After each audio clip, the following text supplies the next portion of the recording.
The American dream. For many, it's a vision of financial success, a comfortable home, and a happy family. For Charles Albanese, it was all of those things on the surface. He was a successful businessman, the president of his family's company, with a large home, expensive cars, and a family that took annual vacations to places like Jamaica. But beneath this polished exterior, a desperation was brewing, a kind of financial pressure that would lead him to commit a series of heinous, methodical, unliving. This is the story of Charles Albanese, a man who poisoned his own family to save himself from a crumbling life, and who would become one of Illinois' most notorious serial unliving. To understand the crimes, you have to understand the motive. Charles was a big spender, a man who loved to flaunt his wealth, but his personal finances were a house of cards. In the summer of 1980, he was facing a mountain of debt. He was 6 months behind on child support payments to his first wife. He was delinquent on his mortgage, and he owed a staggering $15,000 on a bank loan. At the same time, his position at the family business, Allied Die Casting, was being challenged. His father and his brother ran the company with him, but his father held ultimate control. Charles was facing a demotion, which would have put his financial future in even greater jeopardy. With a looming court date for child support and his business and family life unraveling, Charles saw only one way out: a twisted, homicidal scheme for financial gain. Charles Albanese's weapon of choice was arsenic, a slow and agonizing poison. His first victims were members of his wife's family.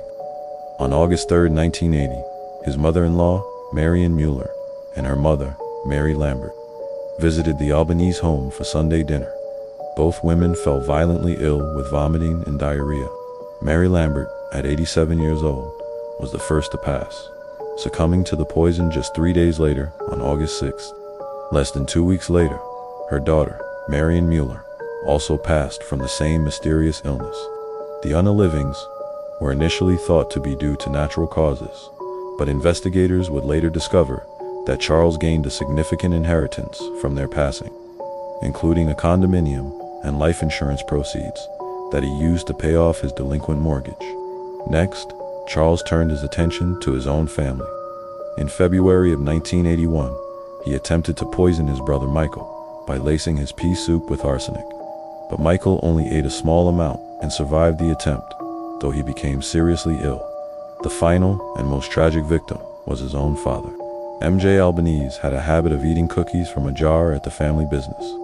In March 1981, he started showing the same symptoms that had unalived his wife's relatives. For weeks, he suffered a horrific illness until he passed away on May 16, 1981. The pattern of bizarre violent illnesses within the Albanese family was too suspicious to ignore. When M.J. Albanese became sick and passed with symptoms identical to Mary Lambert and Marion Mueller, police were able to connect the dots.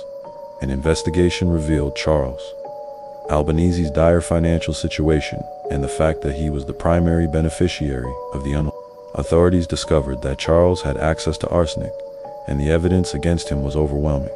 In November 1981, Charles Albanese was arrested and indicted on multiple counts of unaliving, attempted unaliving, and theft. Albanese was tried in 2 separate courts.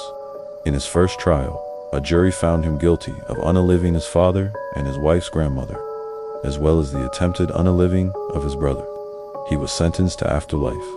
At a separate trial, he was also convicted of the unaliving of his mother-in-law, for which he received a second afterlife sentence. Despite a series of appeals, he consistently maintained his innocence, claiming that he was framed and that a key witness had committed perjury. However, his appeals were all denied, and on September 20, 1995, Charles Albanese was executed by lethal injection at the Stateville Correctional Center in Illinois. His passing was reportedly swift and uneventful. He had no final words, but in a written statement, he continued to deny his guilt, writing, "Not only have you unalived an innocent man, you have destroyed my family, all I have worked for in life, and allowed someone to get away with unaliving." The case of Charles Albanese serves as a chilling reminder of how greed can poison not just a person, but an entire family. For a man who seemed to have it all, his desperate attempts to maintain a lifestyle he couldn't afford led to the passing of those closest to him. His story stands as a cautionary tale of a life built on deceit and the ultimate price paid for his crimes.